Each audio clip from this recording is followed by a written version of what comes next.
கர்த்தருடைய பரிசுத்த நாமத்திற்கு மகிமை உண்டாவதாக. இன்றைய வேதவசனம் சங்கீதம் 32:8.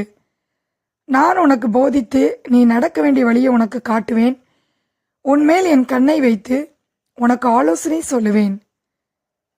நமக்கு பிரயோஜனமானவைகளை போதித்து நம்மை நடத்த வேண்டிய வழியிலே நடத்துகிற நம்முடைய தேவனாய கர்த்தர் நம்மோடு கூட இருக்கிறார்.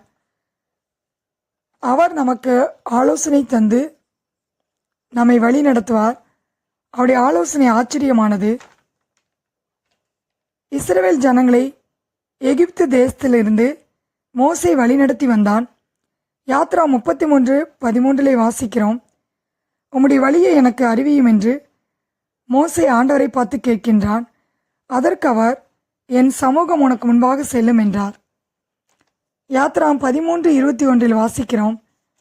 கர்த்தர் பகலில் அவர்களை வழி நடத்த மேக ஸ்தம்பத்திலும், இரவில் அவர்களுக்கு வெளிச்சம் காட்ட அக்கினி ஸ்தம்பத்திலும் அவர்களுக்கு முன் சென்றார். இஸ்ரவேல் ஜனங்களை வழி நடத்தும்படியாக கர்த்தர் அவர்களுக்கு முன் சென்றார்.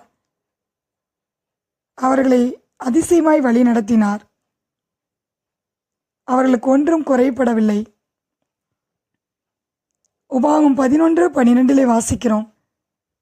அது உன் தேவனாய் கர்த்தர் விசாரிக்கிற தேசம், வருஷத்தின் துவக்கம் முதல் வருஷத்தின் முடிவு மட்டும் எப்பொழுது உன் தேவனாகிய கர்த்தரின் கண்கள் அதன் மேல் வைக்கப்பட்டிருக்கும் என்று. ஆம் பிரியமானவர்களே, நம்மை தேவன் விசாரிக்கிறவராயிருக்கிறார். அவருடைய கண்கள் நம்மேல் எப்போதும் இருக்கிறது. அவர் நமக்கு ஆலோசனை தந்து நம்மை ஆச்சரியமாய் வழி நடத்துவார். சங்கீதம் 143:10 வாசிக்கிறோம்.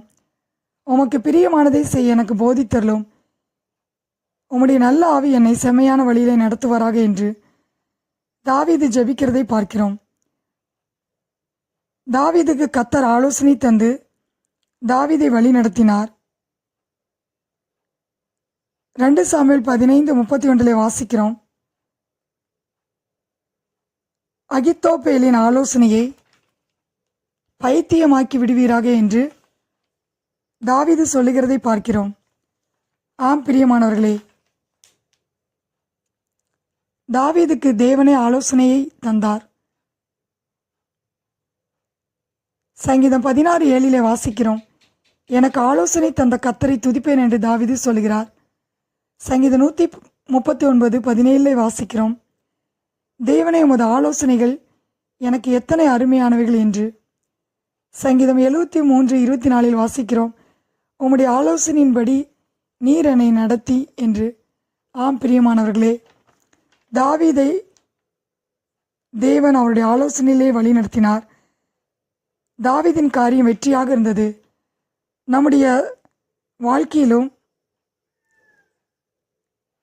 அவர் நமக்கு ஆலோசனையை கொடுத்து நம்மை வழி நடத்தும் போது நம்முடைய காரியங்கள் எல்லாம் வெற்றியாக இருக்கும். நீதிமொழிகள் 1:25 வாசிக்கிறோம். அவருடைய ஆலோசனையை நாம் தள்ளக்கூடாது என்று. நமக்கு ஆலோசனை தருகிற கர்த்தரிடத்திலே நாம் வரும்போது அவர் நமக்கு ஆலோசனை கொடுக்கிறவராயிருக்கிறார். எரேமியா 31:9 வாசிக்கிறோம். அழுகையோடு விண்ணப்பங்களோடு வருவார்கள், அவர்களை வழி நடத்துவேன் என்று. ஆம் பிரியமானவர்களே, நாம் அழுகையோடும் விண்ணப்பங்களோடும் அவரிடத்திலே வரும்போது அவர் நம்மை வழி நடத்துவார். நம்முடைய வாழ்க்கையிலே நாம் சரியான முடிவை எடுக்க நாம் தடுமாறும்போது அவரே நமக்கு போதிப்பார். நாம் நடக்க வேண்டிய வழியை நமக்கு காட்டுவார். நம்மேல் கண்ணை வைத்து நமக்கு ஆலோசனை சொல்வார். ஆம் பிரியமானவர்களே, அவர் நம்மை செம்மையான வழியிலே நடத்துகிறவராயிருக்கிறார். சங்கீதம் 32:8 வாசிக்கிறோம். நான் உனக்கு போதித்து நீ நடக்க வேண்டிய வழியை உனக்கு காட்டுவேன், உன்மேல் என் கண்ணை வைத்து உனக்கு ஆலோசனை சொல்லுவேன்.